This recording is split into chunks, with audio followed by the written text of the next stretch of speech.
né? Bom, enfim, já que você mencionou, né, no meio desses pacotes todos, o Fernando Haddad, ele lançou mais um.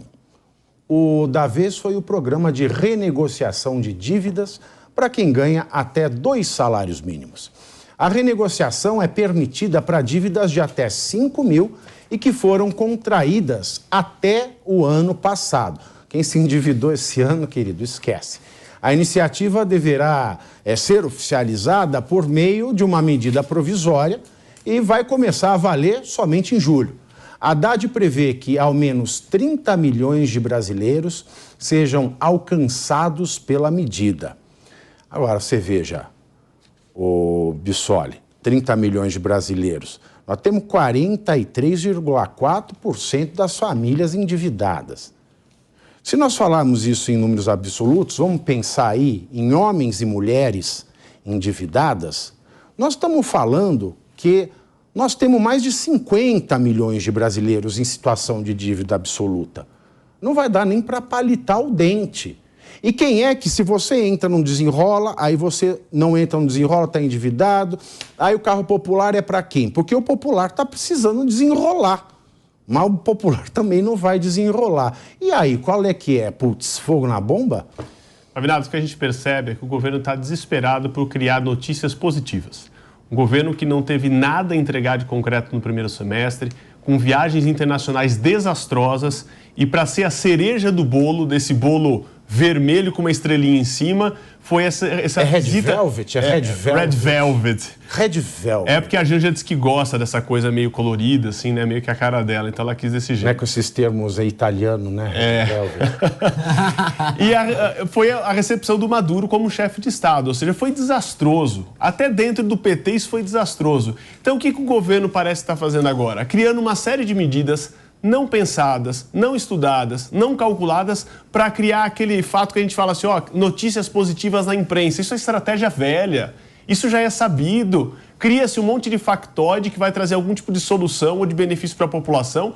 Quando você faz os cálculos, e cálculo é uma ciência exata, não precisa ficar fazendo um grande exercício aqui de interpretação jurídica, que é o meu mundo. Temos aqui 2 economistas na mesa que podem ajudar a fazer esses cálculos de forma muito objetiva, que o Pavinato já nos adiantou. São cálculos objetivos que não resolvem o problema, porque querem vender para você a notícia. No que o PT é especialista? Criar nome de programa, dá nome, batiza, dá um jeito. O que ninguém faz e não mostra para você? O resultado, os benefícios, quantos são contemplados, quem foi atendido por isso. E aí você acha que foi uma grande coisa que foi feita, quando na verdade foi uma grande cortina de fumaça para esconder um monte de coisa errada que Lula fez nos últimos meses, fazendo viagens internacionais com declarações desastrosas, não trazendo proveito nenhum. Por que não trouxe um acordo da China de carro popular para vender a 30 mil reais aqui no Brasil? Porque a China fabrica carro que daria para vender a esse preço. Será que não soube dialogar com o amigo? Será que a Dilma lá no Banco dos BRICS não está servindo para nada nessa relação?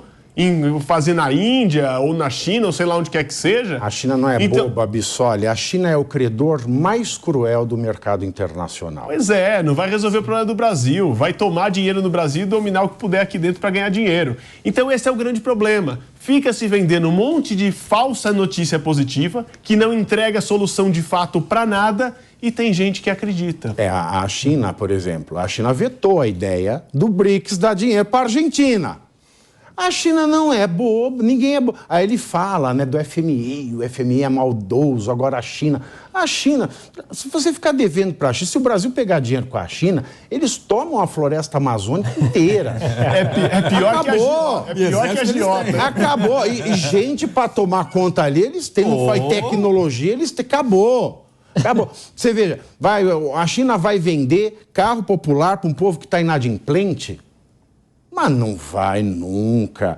E aí a gente olha o programa Desenrola, Musa. O Desenrola num cenário em que os juros vão aumentar. E num cenário em que o governo está incentivando estas pessoas que estão enroladas a comprarem carro popular com a gasolina no preço que está. E aí eles falam que tem que derrubar os juros na canetada, né? Que volta um pouco no que a gente está falando. Essas dívidas são de famílias, empresas, pessoas... cidadãos comuns, com dívida do cartão de crédito, dívida no cheque especial, dívida, enfim, qualquer dívida convencional que nós brasileiros temos. Quando você coloca a responsabilidade desse programa Desenrola, das dívidas não serem pagas, quem vai ficar com essa dívida no colo é o banco, certo? Grande parte dela. O que acontece é que você vai botar mais pressão ainda nos juros e aí a gente não consegue ter um país de juros baixos. E aí a narrativa vem, precisamos ter um juros baixo. É que não adianta. Ou nós melhoramos a nossa classificação de risco, ou um país é exatamente igual a uma família. Imagina que você me encontre na rua, nunca tenha me visto, não sabe se eu estou empregado, se eu tenho R$1 na carteira e eu te peço lá 100 mil reais emprestado. Ou então você vai emprestar para uma pessoa que é seu amigo, que está empregado, que você sabe que tem reservas. Qual das pessoas, qual dos dois você vai emprestar uma taxa de juros mais baixa? É claro que para essa pessoa com risco menor. Enquanto o país tiver uma capacidade de gastar muito mais do que arrecada, ou seja, ser deficitário, ter um orçamento negativo, como se você na tua casa gasta mais do que arrecada, a taxa de juros não vai cair, porque o risco é muito maior de emprestar para o país e o banco começa a assumir umas responsabilidades de ter que arcar com essas dívidas que o governo diz perdoar. Até onde eu vi, até R$100 seria perdoado nesse primeiro momento. Né? Exatamente. Ó, vou aqui dizer, né? O governo federal ele tem a intenção de tirar, já de cara, assim, 1,5 milhão de brasileiros o mais rápido ou possível dessa lista de inadimplentes a partir do Desenrola. De acordo com a Haddad, a ação busca priorizar as pessoas que devem até R$100 nesse primeiro momento, já que o perfil de brasileiros que podem aderir à iniciativa se estende àqueles com dívidas que são também maiores. Exato. E só para eu complementar... Mas não se sabe ainda, né? Vai ser feita a medida... Não, e agora imagina o seguinte... Vai publicar amanhã. Exato. É certo, né? Agora imagina se você é uma dessas pessoas devedoras, como você falou que nominalmente são 50 milhões mais ou menos de brasileiros, e alguém vem aqui e perdoa a tua dívida. É claro que você vai gostar dessa pessoa se você não entende absolutamente nada de economia. Só que isso não está ajudando, nem vai ajudar a aumentar a produtividade do país. E aí, no médio e no longo prazo, essa bola de neve só vai crescendo. Ou seja, a taxa de juros daqui a pouco, que você vai ter que tomar mais empréstimo, porque aquele teu problema não sanou na raiz, a taxa de juros vai estar mais alta ainda. Ou seja, você vai ter um novo empréstimo a tomar e cada vez a gente não sai desse ciclo Agora, dá vicioso. para acreditar nisso, Daniel José, porque nós estamos falando aí, se ele está falando de 30 milhões de brasileiros atendidos, uma dívida de até 5 mil, imaginar que o ticket médio... A gente tem mais de 100... O governo ele confessa que o brasileiro está endividado em mais de 100 bilhões de reais. 100 bilhões de reais. E mesmo assim ele quer um Airbus de meio bilhão. De 2% do total. Né? Ele quer desonerar o dívida, ou seja, encarecer em meio bilhão o diesel, que vai impactar na comida e que vai subir a comida de um povo que já está endividado nesse montante. E aí ele tem que colocar 438 mil famílias, ou seja, ele vai ter que gastar mais meio bilhão. Olha, tudo de meio bilhão, gente. Meio bilhão aqui, meio bilhão aqui, meio bilhão aqui, meio bilhão aqui, meio bilhão aqui. E a gente só viu sair, até o momento, quase 6 bilhões para a emenda parlamentar. Ou seja... Como é que a gente vai estruturar uma coisa? É possível esse programa Desenrola ou vai ser um fiasco, ainda mais na mão da Haddad? Vai ser o novo Enem do Haddad, o Desenrola? A questão é que esse é um programa claramente arrecadatório. Isso mostra um desespero muito grande do governo de fazer as contas fecharem. Pensa você como uma família. Se você está precisando de dinheiro e tem gente devendo para você, você vai chegar até essas pessoas e pedir pelo menos uma parte do pagamento, um adiantamento desse pagamento com algum desconto e por aí vai, porque você está desesperado, você precisa desse dinheiro para suprir uma certa demanda. É a mesma coisa com o governo está na mesma situação, ele precisa arrecadar, o governo não consegue reduzir custos e o marco... o arcabouço fiscal, na verdade, não gera incentivos para redução de custos, pelo contrário, ele gera incentivos para um aumento de custos controlado para a receita, ou seja, um aumento arrecadatório, ou seja, mais impostos e por aí vai. Então, a preocupação do governo, na minha leitura, ela é exclusivamente arrecadatória. Ela é um programa que, tudo bem, faz certo em chegar nas famílias que têm as menores rendas do país. Isso é um ponto positivo, mas... mais uma vez, não é um programa que vá ao encontro da solução da causa raiz dos problemas. É mais um programa de efeito limitado que atua em cima do sintoma e não da causa raiz. O que a gente tem que entender é que a economia ela é um sistema, e é um sistema de vasos comunicantes. Se você mexe de um lado e coloca mais água em um vaso, isso vai ter impacto em todos os outros. E toda medida que você realiza, mas em termos de vasos políticas aí do públicas... governo Lula não estão com um cheio de água, não. Mas não estão cheios de água. Não bebe isso aí. Não bebe essa água, nem não bebe mesmo. Agora, a questão é a seguinte... As ações têm consequências de primeira, segunda e terceira ordem. Para a elaboração de políticas públicas que de fato sejam positivas para o desenvolvimento do país, o caminho não é esse. Não é só atuar em cima de sintoma, é atuar em cima da causa raiz dos problemas. Ou seja, reduzir custos, reduzir despesas do governo. Nada de comprar avião de 2 bilhões de reais. 2 bilhões de reais na compra de um avião equivale a uma quantia muito maior do que vários estados do Brasil têm para investir em um ano inteiro, no orçamento anual. Então, assim, é uma falta de prioridade, é um descompromisso com a redução de custos, que aí sim traz a solução dos problemas para reduzir a taxa de juros Você resolve a fome do Brasil por 6 meses. Você resolve a fome do Brasil por 6 meses. Mas aí ele vai pegar um avião para agradar o... Coitada da Dona Marisa, né? A Dona Marisa só conseguiu um pedalinho com o nome dela. Eu falo, que sacanagem, né? Zé Ramalho tinha razão. Mas eu não vou cantar Zé Ramalho aqui, não. Eu vou falar de jurídico, Cris. Mas só um detalhe disso aqui. Que nem trabalho de ter ideia tiveram. Porque é o Ciro Gomes que passou a campanha inteira vendendo esse projeto. Pois é. Ciro Gomes até fui ver no Twitter. Agora você tinha falado alguma coisa. O Ciro Gomes está sumido até do Twitter. Tá, imagina, né? Acho que, nós chegamos, Ciro Gomes estava certo. Ele estava. Eu até publiquei um vídeo que viralizou no meu Instagram, que ele fala ponto a ponto de como o governo Lula está sendo extremamente incoerente, repetindo erros do passado e piorando situações que muitas vezes era criticado no governo Bolsonaro. Isso aí é para ver como o Lula gosta de pobre.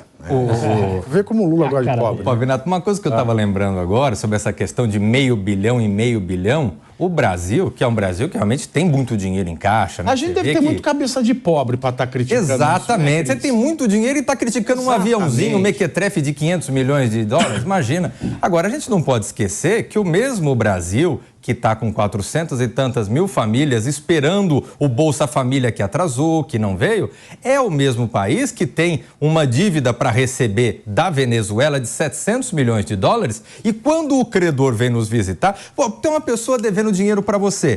A pessoa vem até você, você vai meter o dedo na cara e dizer ou você me paga ou você vai embora. Aqui no Brasil, não. No Brasil, Maduro vem aqui, é recebido com pompa, com festa. E a imprensa foi lá, a imprensa foi fazer esta pergunta... A imprensa foi fazer esta pergunta, uma mulher. Pois é. Uma mulher de certa idade, negra, mastectomizada, levou um soco no peito de um funcionário da segurança presidencial, que é do GSI.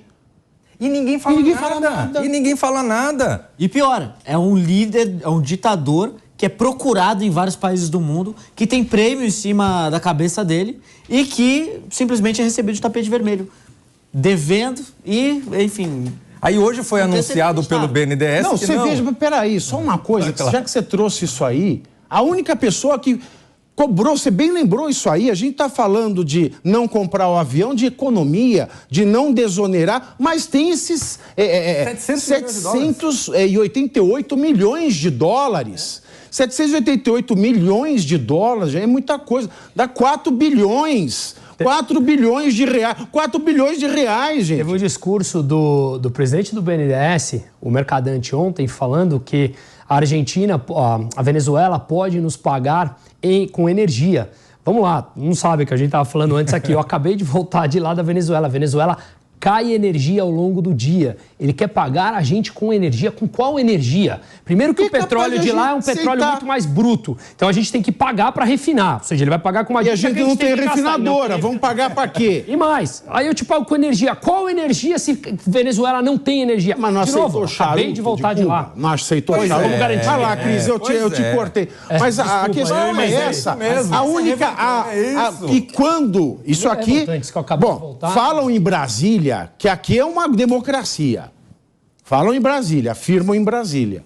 Só em Brasília. Falam lá, todo santo dia, é uma democracia. Aí vai uma jornalista, mulher no trabalho, ele fala, eu aprovei a lei da igualdade salarial do homem e da mulher. Como se precisasse, como se a Constituição já não exigisse isso. Mas eu aprovei a lei porque eu quero valorizar a mulher. E a mulher que está trabalhando leva a soco do segurança dele e ninguém fala nada. Silêncio. A Janja que está sofrendo porque quer trabalhar por causas para as mulheres, ela também não falou nada.